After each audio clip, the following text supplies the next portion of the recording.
Hey, Steph, the price is right?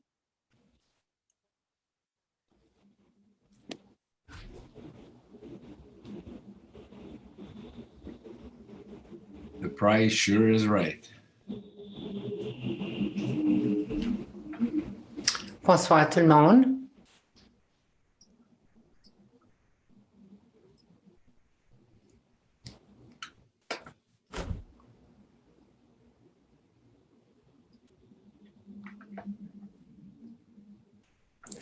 This is the first time that there's an automated message on the screen saying that the meeting is being recorded and that you're consenting to the recording. I've got that bold message right on the screen. We all got it, Tom. Oh, we do? Okay.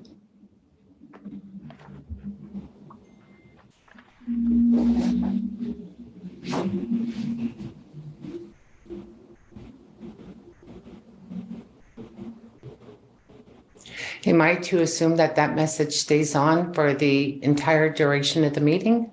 No, you just press continue to that you agree. Oh, okay, thank you.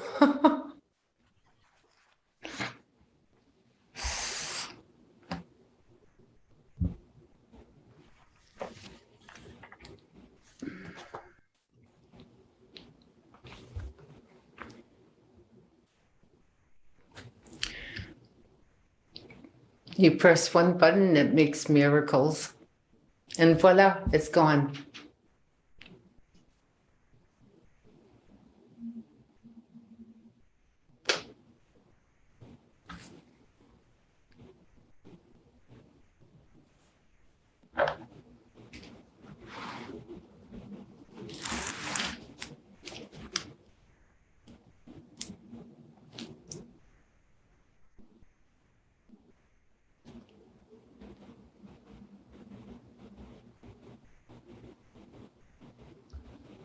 Moi, j'ai 6h30.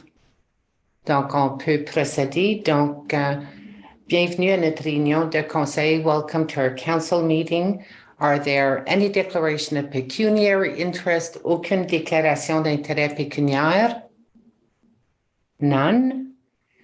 Is there a volunteer as a mover and a seconder for the agenda and also a mover and a seconder for the addendum? Conseiller Léo? Conseiller Chris. Can I make a suggestion before we do this? So I see this agenda looks really big, and the couple items in new business right at the end that perhaps we should move to the front. For example, Pride Month. So that's right at the back of the agenda, and I'm concerned that we won't make it through the whole agenda. Okay. And perhaps the CAO could recommend items forward.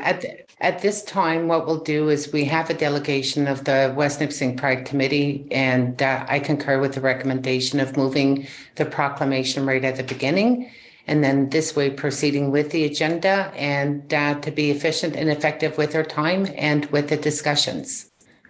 Is everyone in agreement with the proclamation of the West Nipissing Pride to be moved right at the beginning after the delegation? No objection? I would Okay. also like to award Carried. I'd also like to award some tenders, Your Worship, to make sure that they're handled. There's been You know about a what? month delay. Yeah, and I understand that part, and we'll make it to the recess period and we'll see where we're at. And from there, we'll make sure that the business of the awards are done in a timely fashion so they're not delayed. Okay? Fair enough. Okay, so we have to come back to the amended version of the agenda. But before that, we also have to approve the addendum. It is moved by Councillor Mallette and seconded by Councillor Fisher. Be it resolved that the addendum for the meeting of council held on June the 1st, 2021 be approved as presented. Any objections? Aucune objection? None? Carried? Adopted. It is moved by Councillor Mallette and seconded by Councillor Fisher. Be it resolved that the agenda for the meeting of council held on June the 1st, 2021 be adopted as amended. Any objections? None? Carried? Adopted. Donc, c'est un grand plaisir ce soir. Parmi nous, nous avons deux invités. We have two invited guests. from the West Nipissing Pride Committee, Lynn Gervais and Michel Gervais, and they are here to make us a presentation and maybe a request as well that will follow after their presentation. So I'll pass it on to Lynn and Michel so they can proceed. Hi, Joanne. Thank you so much, everyone, for taking the time to meet with us. We'll try to make this quick because I know you have a lot on your plate tonight. So I'm Lynn Gervais. I'm the Vice President / Treasurer of the West Nipissing Pride. And I'm Michel Gervais. I'm one of the directors of the West Nipissing Pride Committee and also her son. I'm not sure we had sent over our presentation. I don't know if that can be shared or if we needed to share ours or. Share screen. Melanie?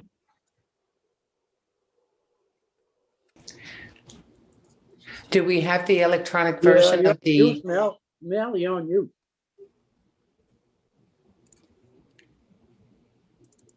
All good. We have it right here. You're still on mute, Mel. Sorry, I'm sorry, I was not made aware there was a presentation. Just bear with me. It'll take me 2 seconds to pull it up. Okay, no problem.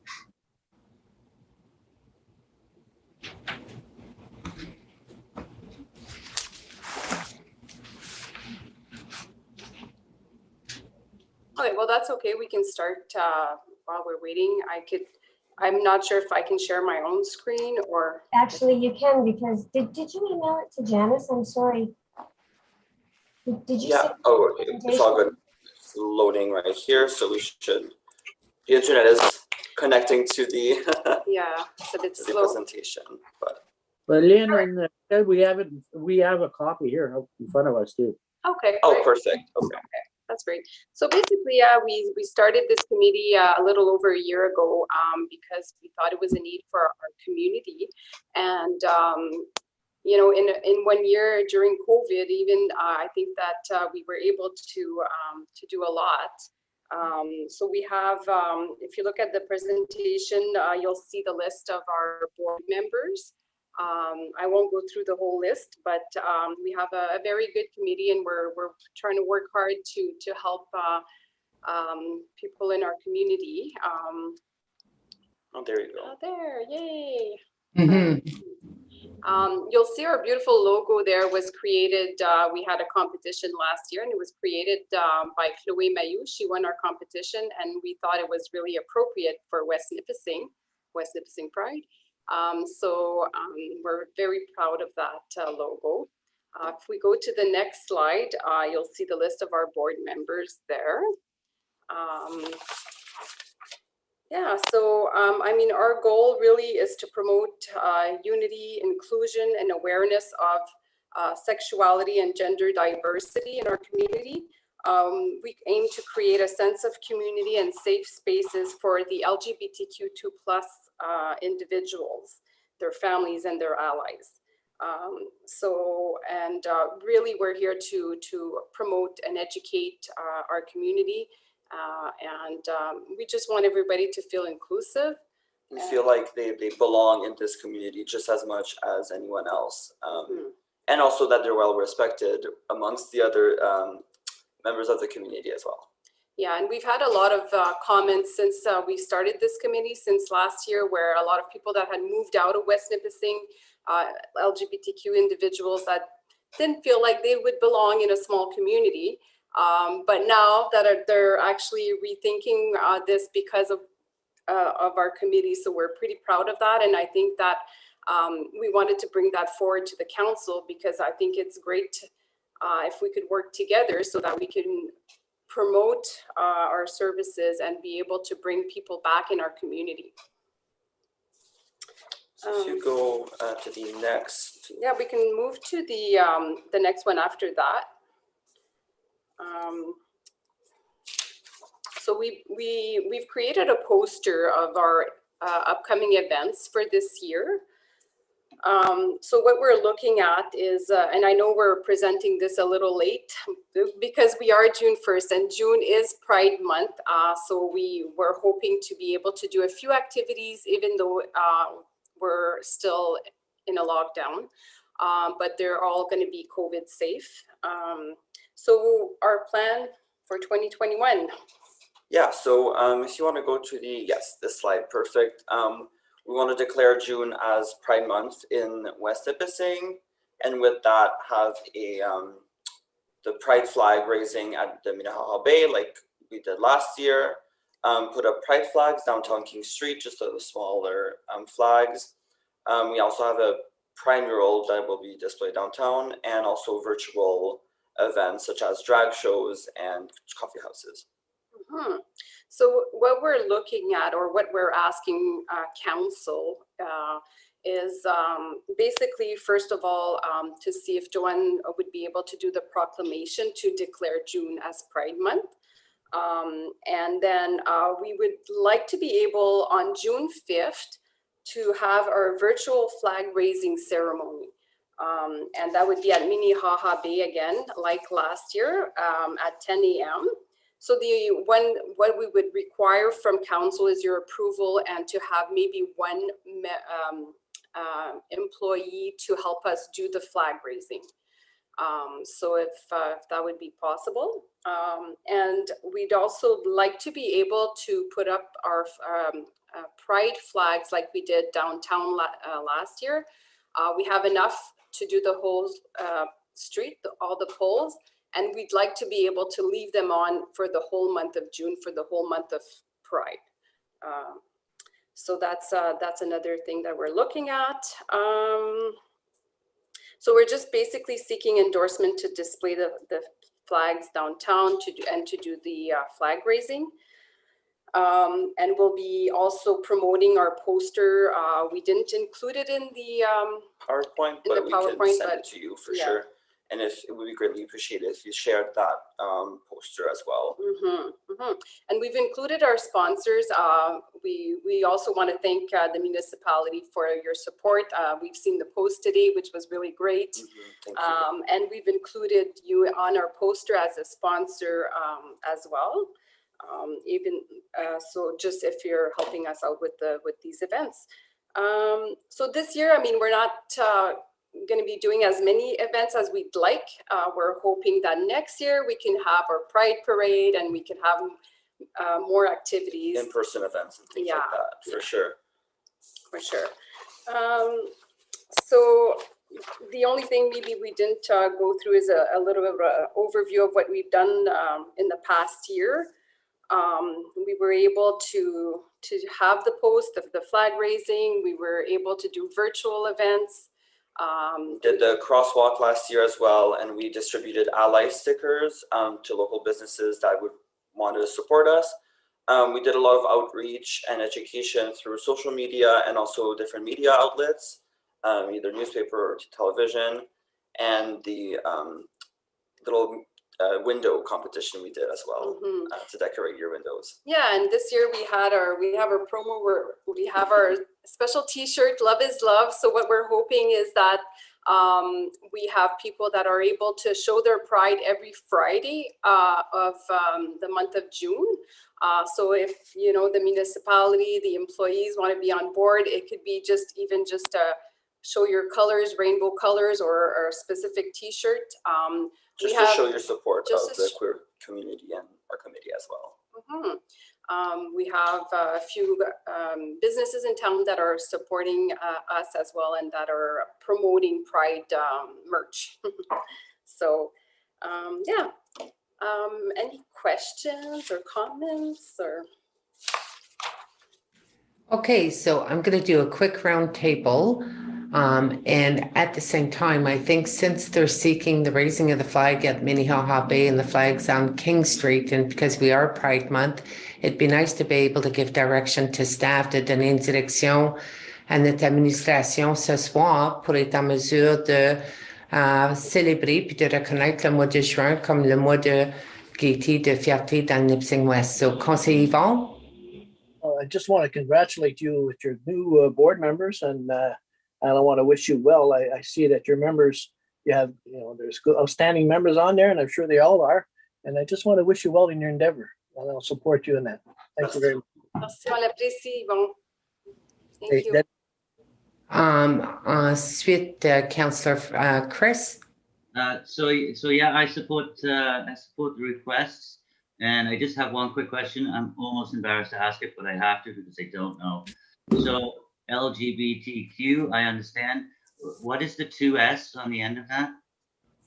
So 2S is stands for Two-Spirit. It's gender identity in the Indigenous community. So it means yeah. So that's it falls under the transgender umbrella.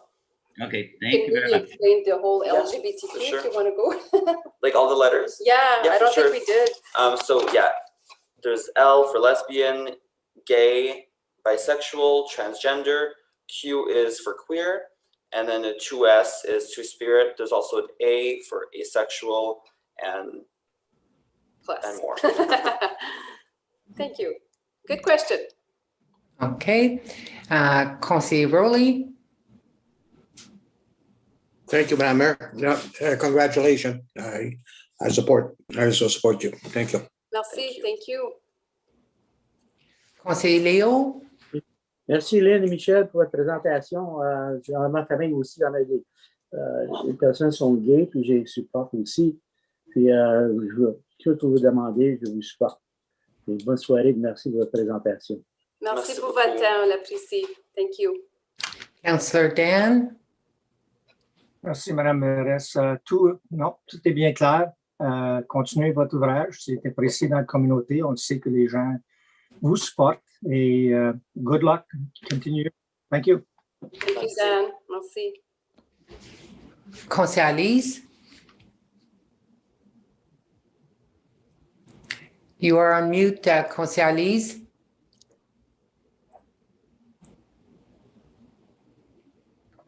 OK? Yes. Merci beaucoup pour votre appui. Votre travail est très apprécié. Puis moi, ce que j'apprécie beaucoup aussi, c'est que vous donnez l'opportunité à des jeunes de se sentir capables, se sentir confortables de vivre ce qu'ils sont dans notre communauté et de vivre en sécurité. Puis je crois que vous avez beaucoup, beaucoup d'appui. Évidemment, je vous supporte 100%. Et je veux dire, je vais essayer d'être à vos activités que je vais être capable d'assister. Alors, continuez votre beau travail. Félicitations. Puis, je suis certain que dans 10-15 ans d'histoire, vous allez dire, bien, une chance qu'on a eue parce que j'ai pu vivre dans ma communauté en sécurité et qui j'étais. Alors, merci beaucoup. Merci, Lise. Conseiller Denis. Moi aussi, je vous remercie pour votre présentation. Je sais que c'est difficile là, de me présenter, mais vous avez fait une bonne job. Puis, j'espère que vous allez continuer le bon travail. Je vous encourage et je vous supporte. Bonne chance. Merci beaucoup. Okay, so based on all the feedback obtained, everyone's in agreement in proceeding with the raising of the flag at Minnehaha Bay and also for displaying the pride flags downtown on King Street for the month of June. Okay, now before you leave, I also want to say congratulations, félicitations. On va procéder avec la proclamation aussi. Et de cette façon-là, on va pouvoir dire qu'on a touché tous les points de la requête de la délégation de la présentation ce soir. So we're going to be proceeding with the resolution under I-15. Is there a mover and a seconder for the resolution? Conseiller Lise, Conseiller Yvon.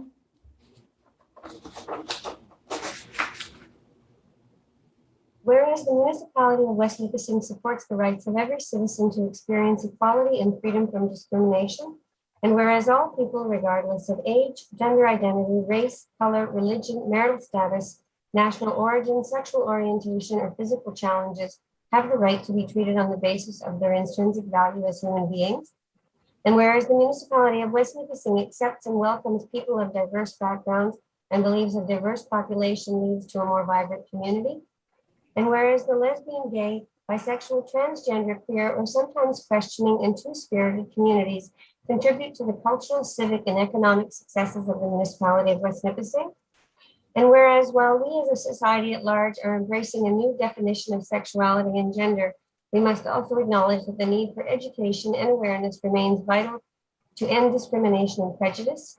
And whereas the municipality of West Nipissing acknowledges the ongoing efforts to bring awareness to the continued evolution of the West Nipissing Pride movement, therefore be it resolved that Attendu que la municipalité de Nipissing-Ouest soutient tous les membres de sa communauté et défend leur droit d'être libres et égaux, et ce, sans se sentir stigmatisés ou discriminés, attendu que toutes les personnes ont le droit d'être respectées pour qui elles sont, peu importe l'âge, l'ethnie, l'identité culturelle, sociale, sexuelle, religieuse, l'aspect physique, psychologique, et ont le droit d'être traités comme des êtres humains.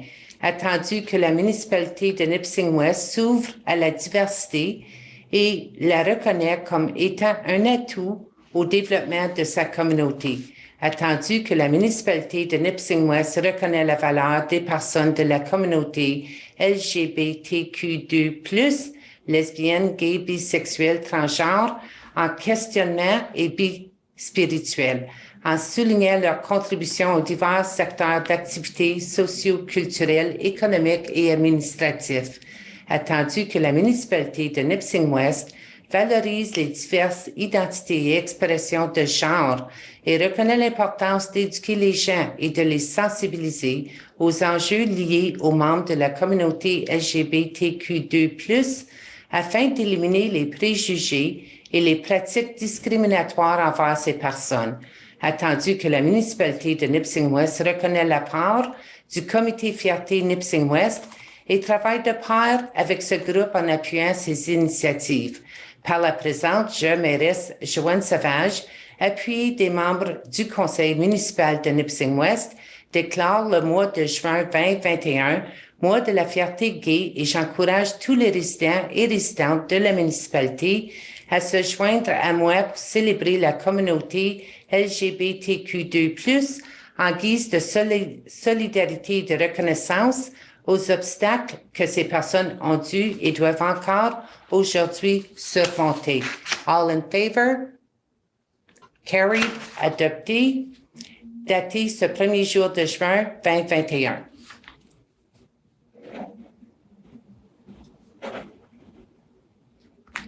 Donc, la proclamation est adoptée pour déclarer le mois de juin Gaieté Fierté dans le Nipissing-Ouest. Un grand merci, Lynn, un grand merci, Michel, et à toute l'équipe du comité de fierté. Ça nous fait un grand plaisir. Un grand merci. Merci beaucoup à tous. Puis, bonne soirée. Very appreciated. On Thank you apprécie so votre much. support. Merci. Donc, maintenant, on procède à comité. We proceed to committee, and the first committee on the agenda is General Government, gouvernement général, et je vais précéder la parole à la présidente Consolidated. Merci beaucoup, Madame la mairesse. Ce soir, on commence avec une présentation de notre charmant et gentilhomme Dan, qui va nous représenter nos rapports financiers. So, presentation of the West Nipissing 2020 Municipal Financial Statement. And it's nul autre que Monsieur Dan Longlad de Baker Tilly. Fais-tu bien dit? Alors, bienvenue, Dan, puis on va te laisser plancher. Puis j'imagine, comment est-ce que tu veux procéder, qu'on demande des questions au fur et à mesure ou... C'est à ton choix, Madame la Présidente. Moi, je suis tout ouvert. Moi, je propose qu'on est capable de prendre les questions à fur et à mesure. Ça va probablement faciliter la présentation aussi. Okay. Alors, tu veux-tu que je procède en anglais, en français? Ça fait je crois que bien pour M. Fisher, que si tu veux le faire en anglais, puis... Je suis fier à cause de ma présentation et plutôt en anglais. Okay. Merci tout le monde pour nous avoir invités ce soir pour présenter les états financiers pour l'année fiscale terminée le 31 décembre 2020. Je crois que j'ai dit le même commentaire que je vous l'ai fait l'année précédente. Je suppose que c'est mon âge. J'ai bien hâte qu'on peut tous se rencontrer en personne pour avoir une présentation des états financiers comme on le faisait auparavant. Mais c'est bien d'avoir ce genre de technologie-là, qu'on est capable au moins de partager des faits reliés à la municipalité. Alors, j'ai apporté avec moi Jessica Dion. Jessica, on ne te voit pas. Voilà. Jessica a été impliquée dans la vérification. She's been involved in the audit of the municipality for quite some time now, and she's very familiar with the organization. I'm going to turn the mantle to Jessica in order to provide you with our comparative analysis.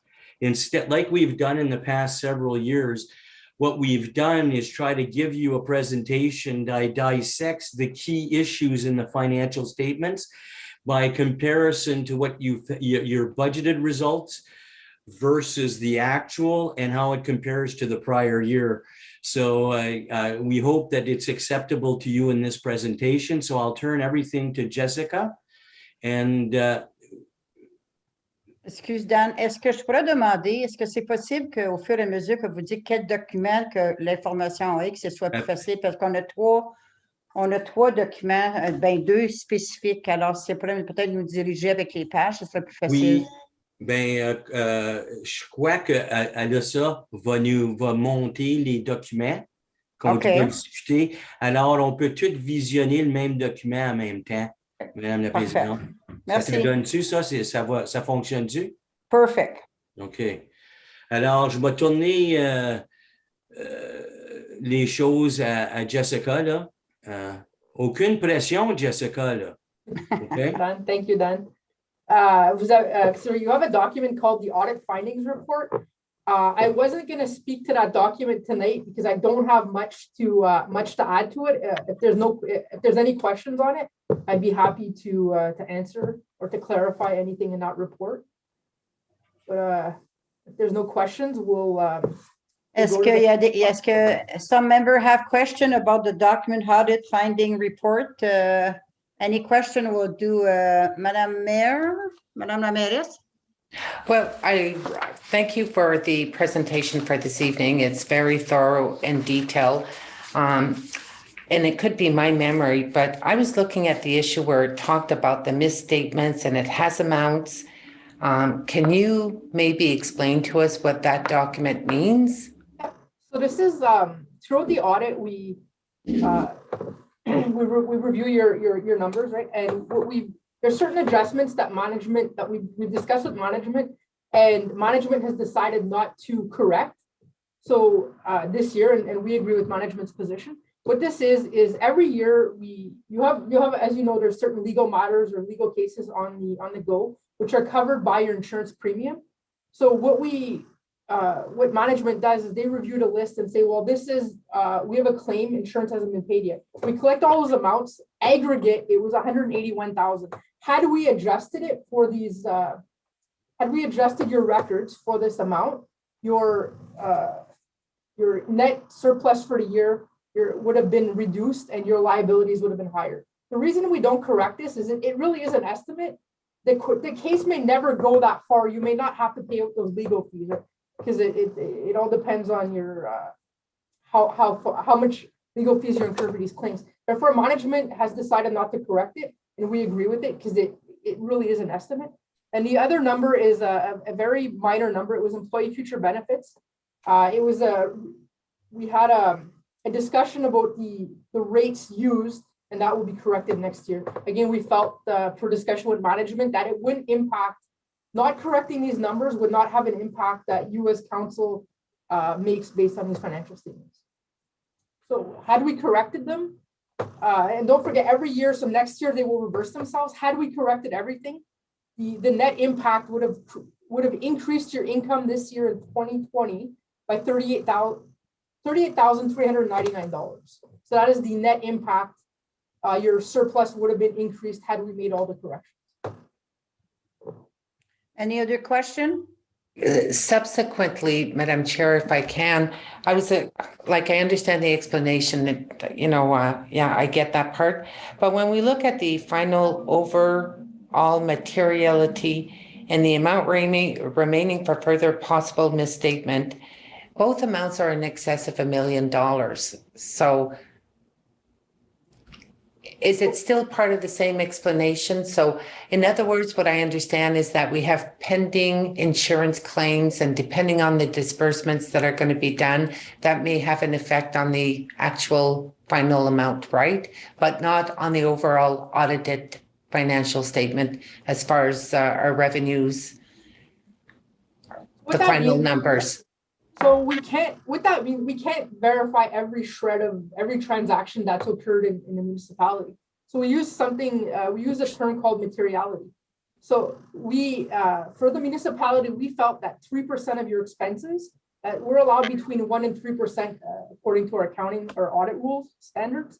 So we chose 3%. So this is where we get the 1,060,000 from.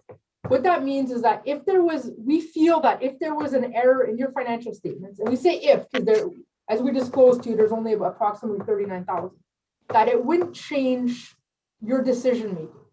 It wouldn't change council's management's decision making. If there was an error up to that amount, the decision that you would have made would have been the same regardless of had it been adjusted or not. So it's kind of like a number that we have to use for scoping. Now, it's not to say I don't look at anything under $1 million. I don't want it's just, it's a number that we use to have different scopes and what we bring to your, to your attention. So that being said, what we brought to you tonight was roughly $39,000. So what if there was something that management didn't know about, that you didn't know, that the council didn't know about, that the auditors didn't know about? That's kind of where you have that buffer up to, we feel that if anything in excess of $1 million, we would have to go back and potentially change our opinion or the financial statements. Okay. Can I just add to that? This is all the audit process, okay?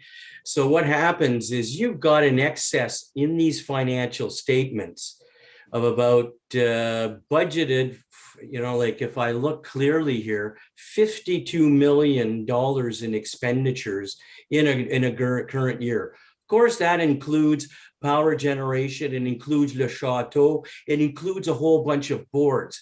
But realize the kind of numbers you're looking at, and our audit approach is based on that. And the thing is that the idea that those summary of unadjusted items represents about $38,000 in unreported revenue tells everybody that really this is minute in the grand scheme of things. But understand that that's based on our judgment. And we use the percentage factor that Jessica indicated, since we are quite familiar with the organization and its operations. If we weren't aware of that, we'd have to raise the risk of the audit. And as a result, you're benefiting from our experience on the municipality. So at the end of the day, although materiality might appear to be large, you've got to take it in context of how the audit is undertaken and basically what a material error would make. And $1 million on 52 million is really not significant when you look at the overall picture. But understand those are based on statistical analysis established by our institute for how we approach in our audit processes. Okay. And it's the same process we use in every possible audit environment. Okay. Is that, I still hear my mother in the background going, well, I hope you explain to other people, not the way you explain stuff to me, because I don't understand a word you're saying. But that's the best I can do as far as that explanation is concerned. I really appreciate the explanation. I understand it much better now. Thank you.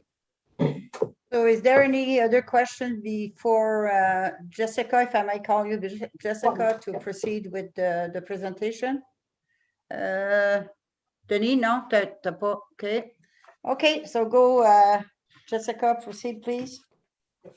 And the next another statement that you have in front of you is the audited financial statements.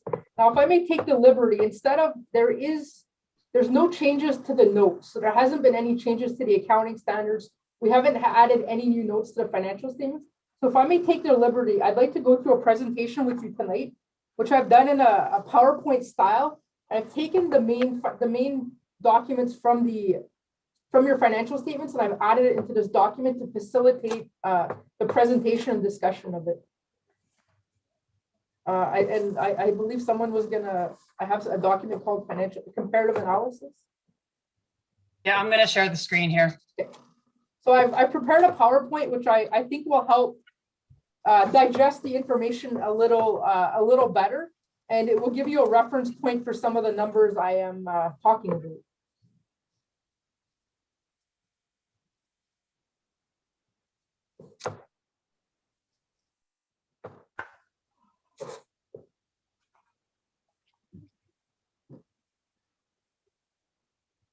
Was it me? I'm seeing a black screen. Yeah. Oh, you don't see it? Oh, No, sorry, we no, I don't see it, it. Alyssa. Oh, okay. Hang on. Let me try again. No, I seem to be frozen. Well, we're not in the red, we're in the black. But I think that's, yeah, it has to do with the internet. Like me to attempt. Okay, let me, if I disappear for a moment, I'll be back.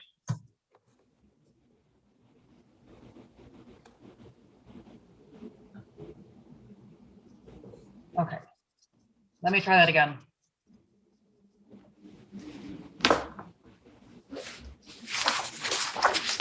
Okay. Okay. We have liftoff. This is the first part is the financial statement analysis. So I'll take you through the financial statements in a kind of condensed version. This is our audit opinion.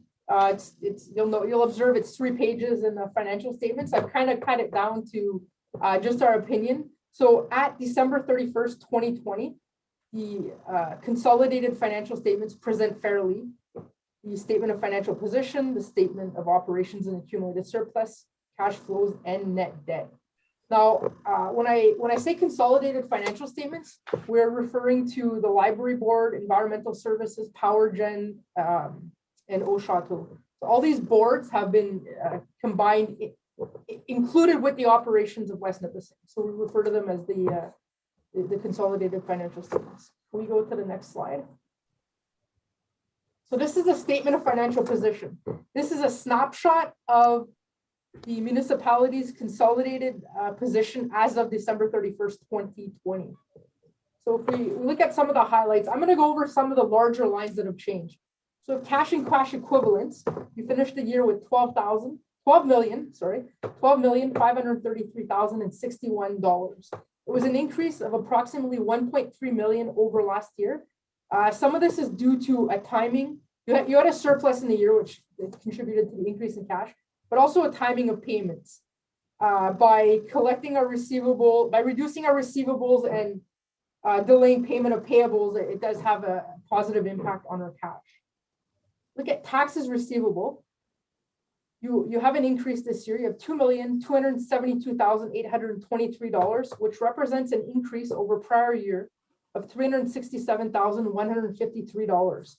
There's a couple of reasons for this increase. Your current taxes owing, there was an increase year over year. I think this is in part due to COVID. You have some ratepayers who weren't paying. Your older taxes have also increased. So we have the current year taxes and then people who owe 1, 2, 3+ years arrears. Due to some of the rules this year, you weren't necessarily able to enforce collection the way you would have in the past. This was like rules handed down by the province. And also the tax collector, I believe, was off, was that absent for part of the year, which also contributed to, could have had a contributing factor to the increase. But I think it's just if I may, I'm seeing this trend across various municipalities where taxes receivable are increasing. I think it's just an unfortunate sign of what events that transpired in 2020. If we look at accounts receivable, you have $3,172,941, a decrease from last year of $384,582. It's just a timing of collection of receivables when the funds come into the municipality. And finally, under financial assets, we have other. This really mainly represents Power Gen has something we call PILs, payments in lieu of taxes. This year, they generated a profit. Therefore, they did not have a large receivable. In prior year, they they had a large receivable from CRA because they had paid more taxes than they needed. So that's why we have a decrease this year. We have total financial assets of $18,094,145. And if we look at your liabilities, these are monies that you owe to other people. We have accounts payable and accrued liabilities, $8,722,193. It is an increase from last year of $1,763,000. This is mainly due to a timing of payments.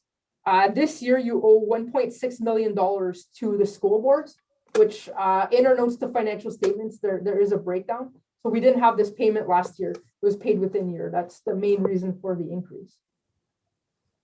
Deferred revenues, obligatory reserve funds. So this is your gas tax and your safe restart funding, colloquially known as the COVID funding. The safe restart funding was not fully spent, therefore we deferred it. So you have approximately $322,000 of this COVID funding to carry over to 2021. Municipal debt combined consolidated, you're at $29,256,062. No new debt was issued this year. It's just scheduled debt repayments. We finished with a net debt position of $24,881,650, which is actually an improvement of $2.2 million compared to prior year. If we look at your non-financial assets, these are really items that you're using within the normal course of operations to provide services to the ratepayers of the municipality.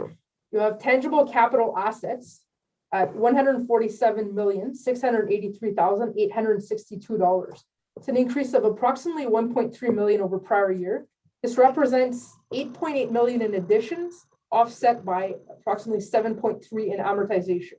You also had some proceeds from the disposal of assets, which leaves you with an accumulated surplus of $123,252,136. Any question on the statement of financial position? It's probably a good point to.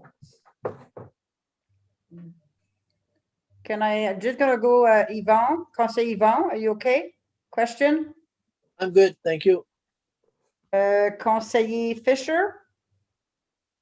No, I'm okay, thank you. Conseiller Mallette? No, thank you. Conseiller Revita? Yeah, Madam Chair, you missed Rowley. Okay, I don't have my paper in front of me. Okay, Conseiller Revita said like that, so he's okay. Conseiller Rowley? Thank you, Madam Chair. No, I'm okay. Thank you. Okay. And after that, Conseiller Denis? I'm good, Madam Chair. Okay, Madame Maires? No questions so far. No, and I'm also okay. So please keep Go back to on, Jessica. We'll go to the next slide. So the statement of operations. So this is what happened between January 1st, 2020 and December 31st, 2020. So I want to just caution you, the budget figures again are consolidated. Now, how we got to these numbers, and I'll show you in a few slides how I got from your zero, you budget for zero, and how I got this budget deficit. But effectively what we do, we take the municipal budget and the municipal budget complies with, the Municipal Act and the regulations that you have to follow. We made this budget comply with accounting standards to try to have a little bit more comparability. So when you're looking at it, if you went back to your budget, it will look different for the fact that we took the budget and made it comply with accounting standards, effectively taking out additions of capital assets, adding amortization. Your reserves don't show up in the budget here, so there's a few items that result in a difference between what you're used to seeing and what I'm presenting for you tonight. So if we look at your revenues, net taxation, you were fairly close to budget.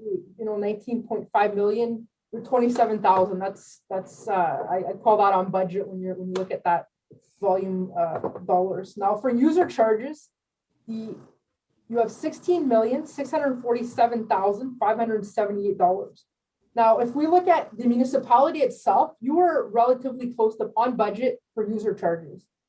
The increase of $1,576,000 is generated because the power generation sales were $1.5 million higher than budgeted.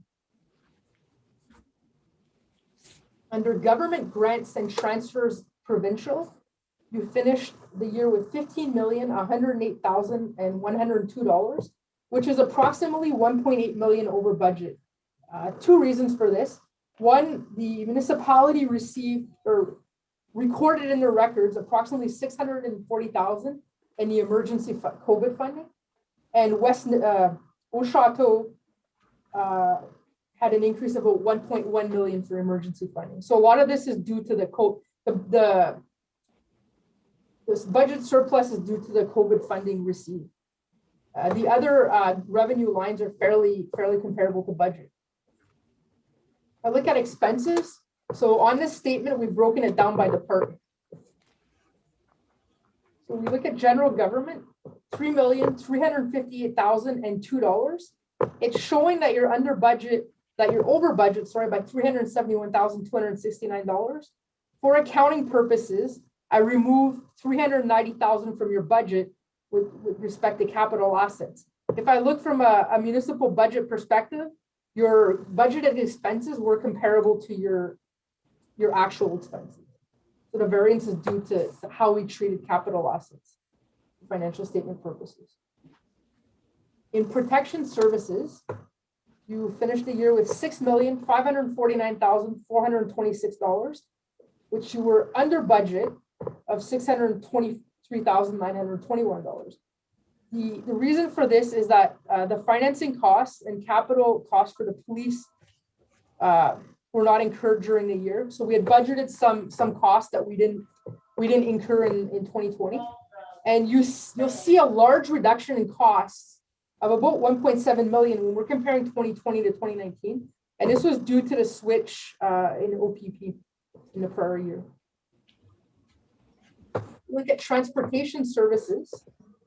You have $8,140,746, which is under budget by $751,858. Now, the reasons for this is there's approximately 1.1 million that we didn't consider. It's of a capital nature, so it might be included in your capital budget, but it's not, for accounting purposes, will not consider a capital asset. Plus, we had 2.4 million in capital assets. So that gives us, when we normalize it, 3.5 million, and the municipality budgeted 3.9 million. So the $400,000 variance is represented by many budget lines within the transportation budget. There's nothing significant really that stands out. There's again many reductions across multiple lines, and this is due to not being able to undertake all the planned work that you wanted to do during the year. Look at environmental services.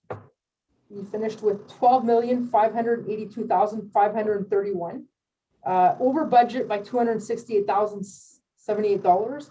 And also, when compared to the prior year, it's a significant increase in expenses of over 1.7 million. A lot of this is attributable to power gen. The taxes in power gen were higher than budgeted, and power gen was fully operational this year. Whereas in last year there was some turbine replacement. The increases in the variance between budget. So what was over budget in power gen due to the taxes, we had some savings in the water and sewer budget due to the hydro, because for a portion of the year hydro rates were at the lower end of the spectrum. So there was some savings in the water and sewer budget. Social and family services, you have $14,441,087. It's a significant increase, 544,000 over budget and 902,000 from prior year. This is all attributable to the additional expenses Oshato incurred due to COVID, both from a budgetary and a year-over-year increase. And the last line I want to go through is recreational and cultural services. We have $4,707,820. So when compared to budget, it's a $1.5 million decrease below budget, but also $1.2 million decrease from prior year. So due to COVID, unfortunately, many programs were shut down. There was less use of your recreational facilities. So through that, you generated savings by hydro and different maintenance because you had less usage.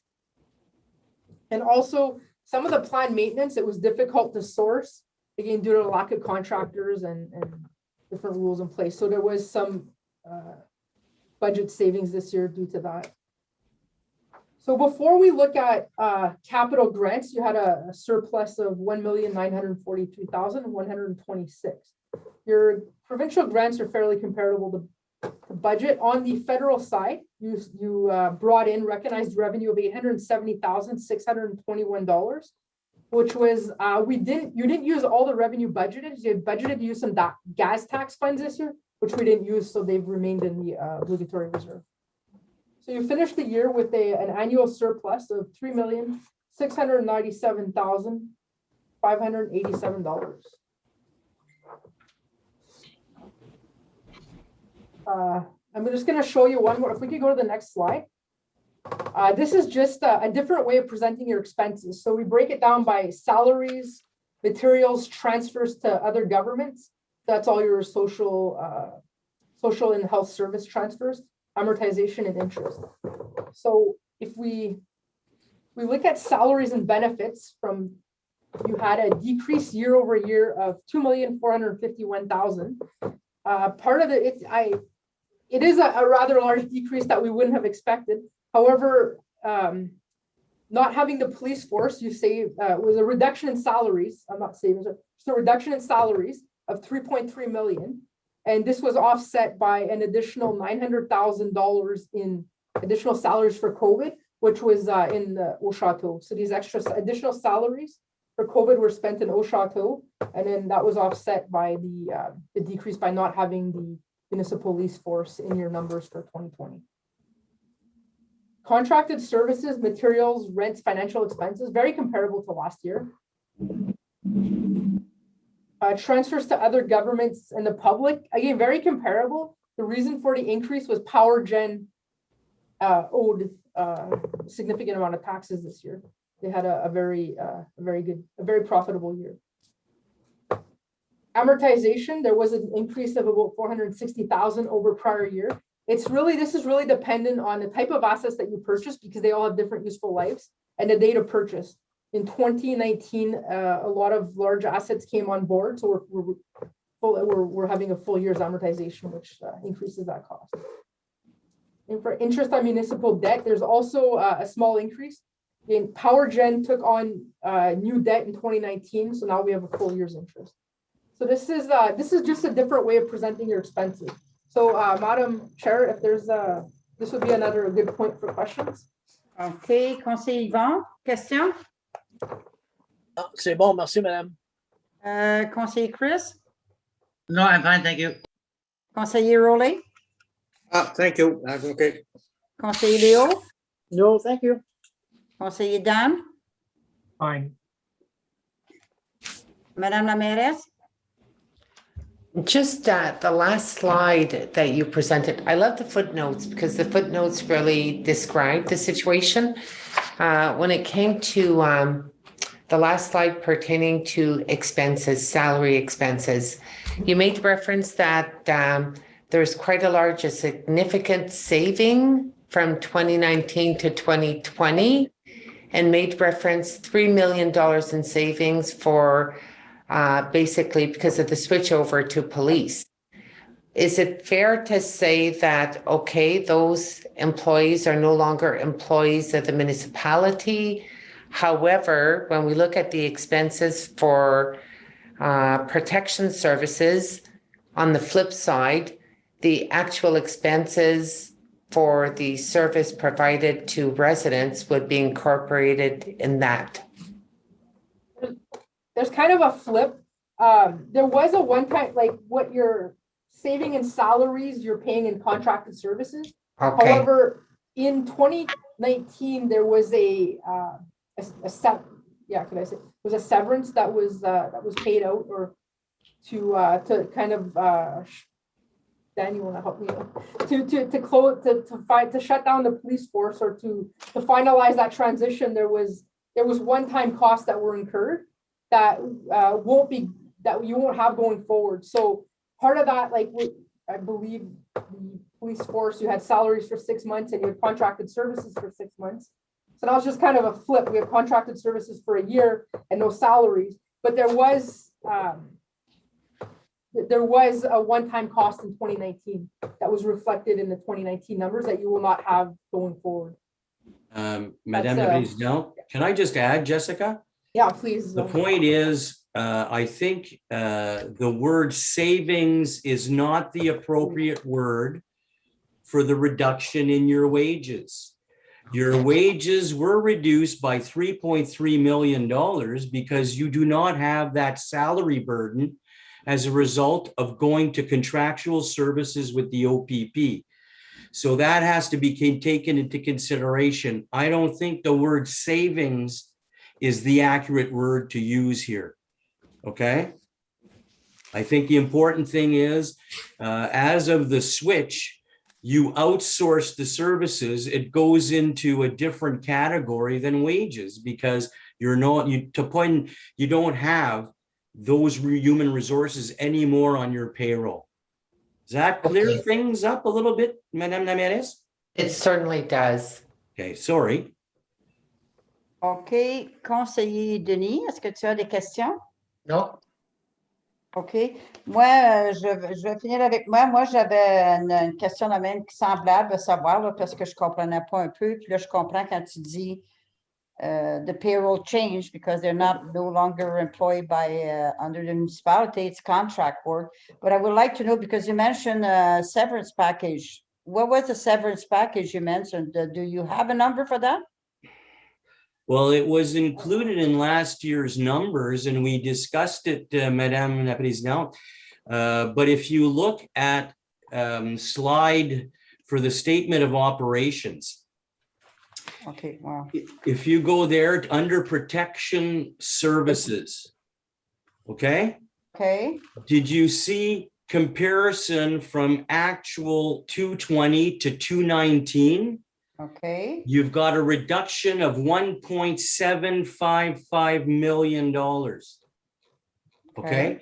That the reduction is really attributable in great part to the severance that was required when you closed the municipal force. And I believe that was presented last year because there was a sharp increase in the expenses in the prior year. It's mostly because you're going from a contractual agreement to a contractual agreement and having your own force. Okay. Yes, I kind of. Sorry, to clarify, maybe. So last year there was a one-time cost for severance and costs associated with closing the force down. It was just human resource costs with that transition. It was one time that were above and beyond the standard costs. If I could add, part of that is pension top up as well. So the difference in changing your pension plan, there's a lot of things that go into it. Yeah. But I'm just saying the bulk of the decrease in expenses is a result of having paid out that severance. That's a one-time item, right? If we start comparing next year, we'll have a better comparative base. Right, and so was the pension top up. They included, they were in Jessica's explanation of the one-time cost, which Elisa has probably provided several times now in the last 2 to 3 years. But obviously in the forecast of financing this, there is the transition, and then there's one-time costs that were factored into the transition, and those happened at the time of switchover. And so all of those were a few years ago, and your future statements will be smoothing out or leveling out because those are all past now. So I guess the point is, as we can't really project the future, but at least you won't have this one-time cost. Right. You know what I mean? That really related to the transfer to contractual services. That's right. Okay, but if I may, yeah, that's, I don't recall, because the last time that we had discussion about severance package, and it was in, I think even this year when we were talking about budget, and last year that what Alicia said, there was lesser than they were expected, Right. and that she would come back to a number, but we never had a clear number. That what was the top off of the pension. You're right, Jay, and the severance package. I don't recall, because I know that Alicia mentioned that she will give us a report coming up. She can something give like you a that. report. She can give you a report, but No, we don't need a report. No, I'm just saying there are a lot of something. line items that came into that, and what you have is, in terms of a global amount, in terms of the project transition, is right on. In fact, we're slightly ahead of our projections a few years ago. We can do that in a separate meeting, because this is a consolidated audit discussion.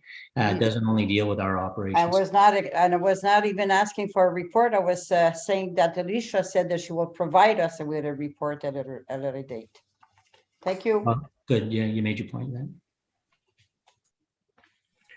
Ça répond-tu à ta question, Madame la Présidente? Wait. Jessica, tu peux continuer? Est-ce qu'on peut, next slide? And we'd be happy to share, this is our presentation. We'd happy to share it if, should anyone request it. This is just, I mentioned to you that we're on your financial statements, we're showing a deficit, but that you budget for zero. So this just kind of goes through how we took the municipal budget and adjusted it for accounting standards. And this is it for my presentation on the financial statements. If you will allow me, I'd like to kind of go through a document I call the Comparative Analysis. What I've done in this document, I've taken the MMAH, the Ministry of Municipal Affairs and Housing, has 12 financial indicators that they evaluate municipalities in Ontario on. And I've taken 5 of them that I think may be of interest to the councillors. And I've done a 5-year analysis, and I've also compared you to some of your peers. Now, the numbers that I presented to you beforehand were consolidated, so it was a lot of boards. Now, these numbers that I will show you here, they will not, if you were to go and look at your financial indicators provided by the ministry, they will not match, because the ministry prepares their document based on your financial information return, which is based on your financial statements, which is consolidated. But I thought, to make this relevant to you, I have stripped out all the boards, and I'm just looking at core operations of the municipality of West Nipissing. So I've taken out all the boards. So that's why these numbers would vary if you were to compare them to ratios found through FIR analysis. So if you want to go to the next slide, Elisa. This is your tax arrears ratio. So what this is your taxes owing as a percentage of your total taxes for the year. So the ratio, you are still low risk. The ratio has increased a little, and we discussed, I think due to COVID, timing of collection, not being governments passing rules, not allowing you to maybe do the collection that you would normally do. So that ratio has increased slightly this year. Again, you're still low risk. The next slide. I'm comparing you to 2019, because that's the data that I have that's publicly available. So when I'm looking at your peers, we're looking at 2019. You are you're in the middle. You're not the lowest, but you're not the highest. And I think it's a function of population and different population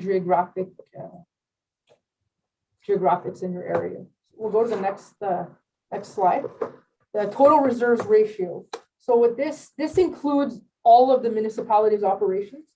So it's the total reserves divided by total operating expenses. So if we look at the municipality as a whole, you are considered low risk because your reserves are less than 20%. It did increase this year because you had a surplus that was transferred to reserves. Now at this point, I want to put some of this in perspective. The municipalities numbers include water and sewer. And water and sewer reserves are statutory. You must hold them. Now, if I were to go further, remove the water and sewer expenses from the municipal operations, remove the water and sewer reserve from the operations, you would be left, so I'm looking at kind of core operations, excluding water and sewer, you would be left with a ratio of 22%. So at 22%, you are now in a low risk level situation.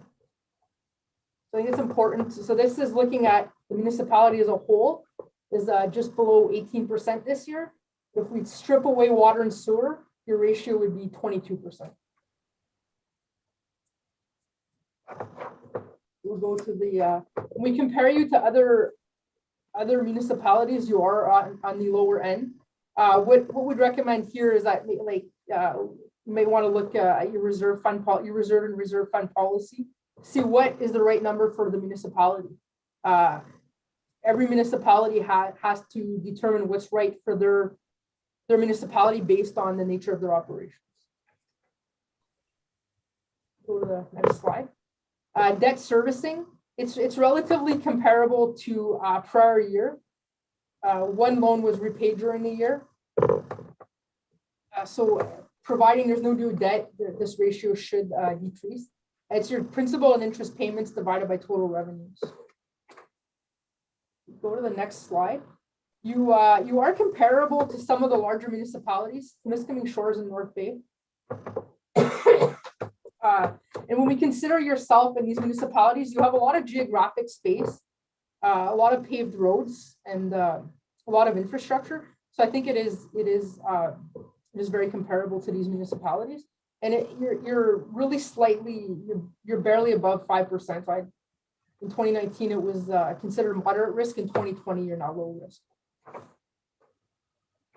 Go to the next slide. Your asset consumption ratio. So what this is your closing amortization divided by total cost. So you have what we call capital assets, tangible capital assets. Looks at how much life are they going to provide to, how much longer will you be able to use them? Anything less than 50%, meaning there's more, like there is greater than 50% life left in your assets is considered low risk. To reduce this ratio, and you'll see there was a slight decline this year, you've invested more in what we consider capital assets than you've amortized. Anything that has a useful life of greater than 1 year and will be used in providing services are considered capital assets. Things that just maintain the useful life of something or repairs is not. And you can see this year we had an excess, so your ratio decreased. We go to the next slide. It's kind of inverse to the debt slide. So you'll see West Nipissing again is comparable to Temiskaming Shores and North Bay, which I think is you see you have a higher debt load, but your infrastructure is based on these ratios, you have a higher useful life. So you'll be able to use them for a longer amount of time. So it is consistent with other ratios that we're seeing, and it is low risk. We go to my last ratio. It's the operating surplus ratio. This is your annual surplus or deficit divided by your own source revenues. So what we do here is we exclude any grants that you receive. 2019 was a bit of an outlier. It was caused by the one-time costs for transitioning to OPP. Otherwise, you've always been in a surplus position, and you're low risk. You're well above the required minimum. 2019, as I mentioned, it's an outlier, so it's not comparable to the others. But when we pull, if we look at 2020, your average regards to the others. That was kind of it for my comparative factors. There be any questions on that, Madam Chair? OK. Conseiller Yvon, est-ce que tu as des questions? No, merci. Conseiller Chris? I guess just in general, from a 50,000-foot view, that all to me seemed like a good news story. So basically everything sort of key ratios have mostly improved, like our key financial ratios that we look at, they look to be taking upwards with a little bit of exception. So basically, I think what you it is, but that's a pretty good news story. That's fair to say? Yes. Thank you. Conseiller Rowley? Thank you. I'm okay. Conseiller Léo? No, thank you. Conseiller Dan? Yes. My question is of a general nature, and I guess Alyssa might have to help me with this, and or Dan may have to help us, or Jessica or Jay. In the last about the last month, I've been through audits like this 3 or 4 times, and on the boards that I sit. And I'm always asking the same question. An organization such as ours, what type of reserve should we have in place? I heard anywhere from 3 months of operational to 6 months of operational. I know that it's a question that it flies out there, but one of the accountants did give me an answer, and and he said that in a municipality you should be looking at least a 25% or 6 months in reserves, and he just made the comment that perhaps maybe one of the institutions that's east of us, no, it'd be west of us, wouldn't be in the mess that they are if they would have had a solid reserve base. So I'll put the question up. I'll let Dan maybe take this Or I can take it. on behalf of Baker Tilly. Well, I just want to add, okay, what you're talking about with regards to the institution west of us, the situation was more mired than what you're talking about reserve funds, okay? Be aware of one thing. You can set money aside for reserves you can set reserves aside all you want.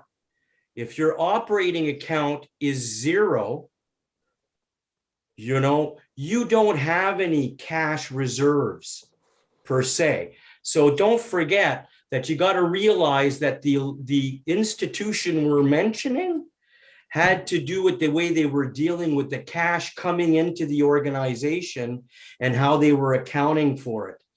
So I don't think that's a good benchmark to measure. It's a good benchmark to measure that you need to have care when you're operating an organization that large to make sure that you're making the appropriate accommodations to cover your operations. If you don't mind, Madame la Présidente, I'd like to add a little bit more to my comment. I could probably speak to, I would say 50% of my colleagues within Baker Tilly National, and every one of them is going to give you a different opinion of what a good solid reserve would be, okay? In the normal course of any day business, what you want in any organization is at least 4 months of working capital to keep yourself going. 6 months is a stretch because it also depends on the nature of the activities you're having. So we'll use I'll use an example, and I apologize, Mr. Revita, that you've been exposed to me for 2 days in a row. But what I will say is that if you take the municipality, if you're starting to have difficulty, okay, the reason we're taking out the water and sewer is because that reserve is not available for normal activities of the municipality. It's reserved for the water and sewer ratepayers, okay? And you've got to balance that budget. So if I remove all that caption, what Jessica was trying to say is if we remove that aspect from your calculation, you're at a healthy 22%. So I'm not saying it's not, I can't tell you it's healthy. I can't tell you it's not. All I can tell you is you're above the benchmarks established by the ministry for your reserves. The last point I'd like to make is reserve levels are important. But don't forget, there's also a downside to reserves also that I've noticed some municipalities being affected by it, because the more reserves you have, the less access you will have to grant programs just because you're better off than some of your counterparts.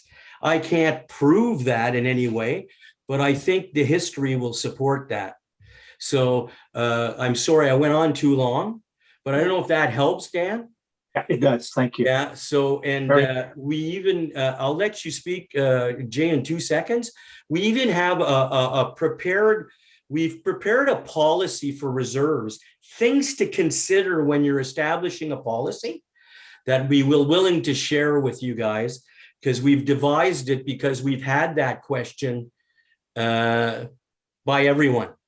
You know what I mean? And not only the municipal sector, but the nonprofit, the school boards, you know what I mean? Even our for-profit clients ask the same question, right? Okay. Sorry, Jay, I went on a bit. No, the only thing I would add is it's, you know, it really is a risk tolerance local policy decision by council. So it's a policy discussion and a tolerance discussion. We basically have had very low risk and lower than now. And our risk tolerance, as I indicated in budget presentations, is getting a little bit more conservative because the times are much more uncertain. But when you're starting to look at working cap and you're looking at 6 months of operations or whatever, that's an assumption that you have a business interruption almost where you're not able to generate revenue. We have consistent revenue that amounts to probably, you know, I'll say about 35 to 40%, which is kind of consistent revenue. And then we have user fee and other revenue. And so we have an ability to raise taxes if we ever get into that trouble, and we have abilities to ask the province for assistance, as Dan indicated. So it's really a comfort level with the council as to what their tolerance is as a corporation. And then you're all aware, because you all don't want to raise taxes, that those reserves are derived from taxes. And if you want to artificially set a budget that raises taxes 2 to 3% more than what you actually intend for to manage your reserves, then your residents are paying for that. It might be good fiscal policy, but you have to do it very carefully because there's a lot of things to figure out. So it's a local policy decision. Our policy is very aggressive compared to other municipalities, but we have 20 years of experience of managing it, and it has not become an issue. Thanks. Okay, thank you. Okay.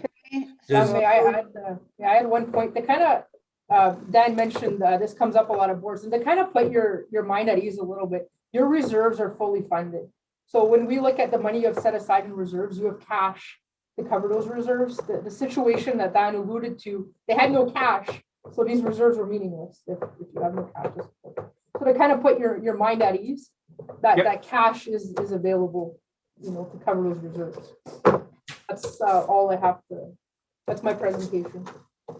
Okay, Madame la mairesse, à ton tour. Est-ce que tu as des questions? Thank you for the presentation. Yeah, I did have a few questions, and I was going to go pertaining to the municipal debt, that just, you know, for points of clarification, page 13 and page 14.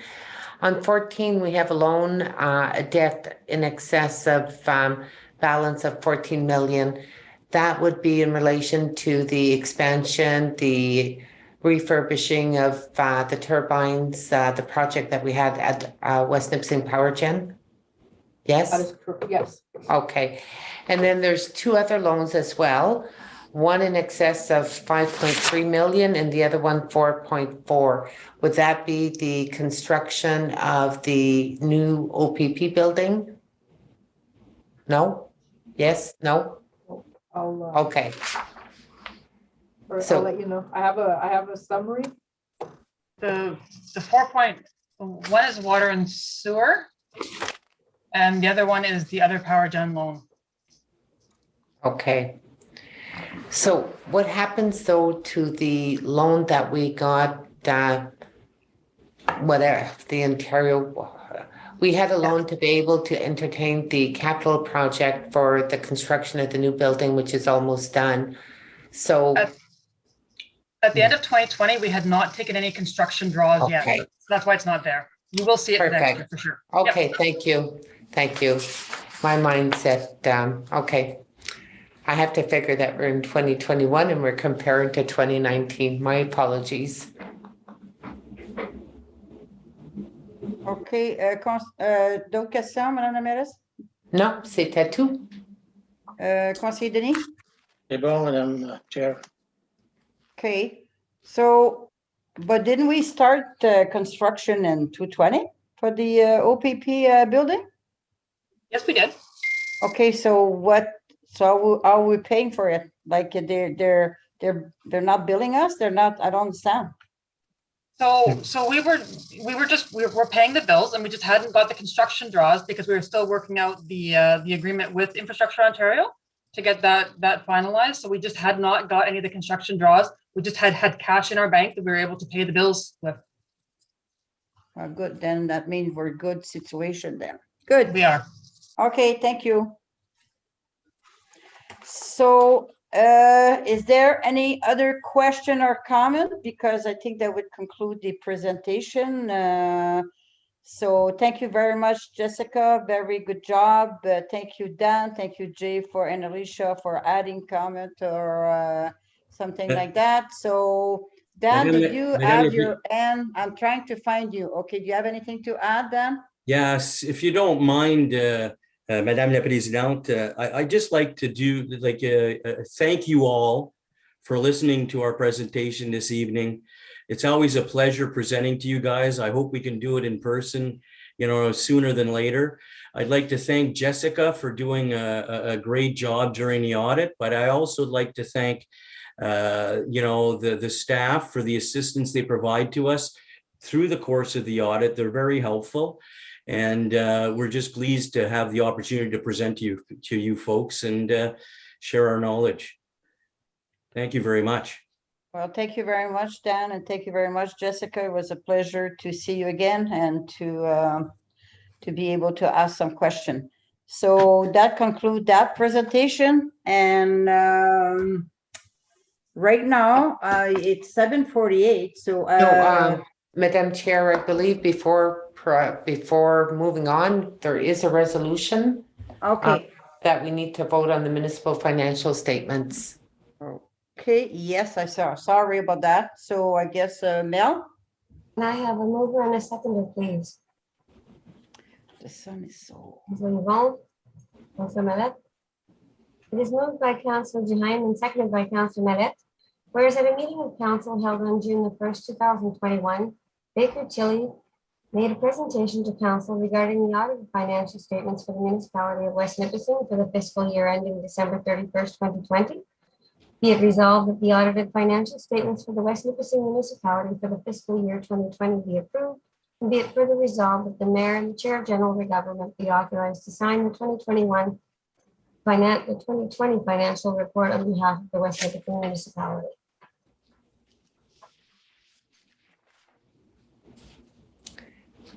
Any objections? Aucune objection? None? Carried. Adopté.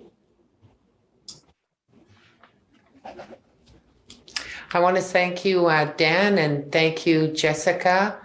As always, the presentation is very thorough, and and if there's ever any questions, well, you always have answers, and along with staff. So, we appreciate your services. Our pleasure, and I'd like to wish a great summer time for everybody, and hopefully we'll be able to at least sit on a deck and enjoy other people's company sometime this summer. So hope to see you around town, folks, and take care and be safe. Okay, you too. Thank you.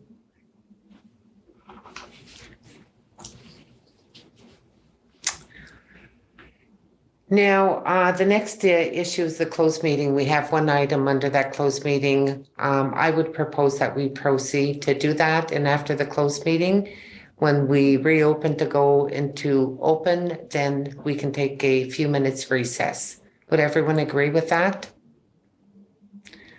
Would there be a mover and a seconder so we can proceed in closed session? I need to see a volunteer. Conseiller Chris, Conseiller Yvonne. Was moved by Councilor Fisher and seconded by Councilor Jehan. Be it resolved that we proceed into closed meeting as authorized in Section 239 of the Municipal Act to discuss the following: litigation or potential litigation, including matters before administrative tribunals affecting the municipality or local board, regarding a local planning appeals tribunal regarding Villeneuve Court. All in favor? Carried, adoptee. So this has to do with an ongoing file for an appeal. Madam Mayor, Yes. I need to take us off live. Oh,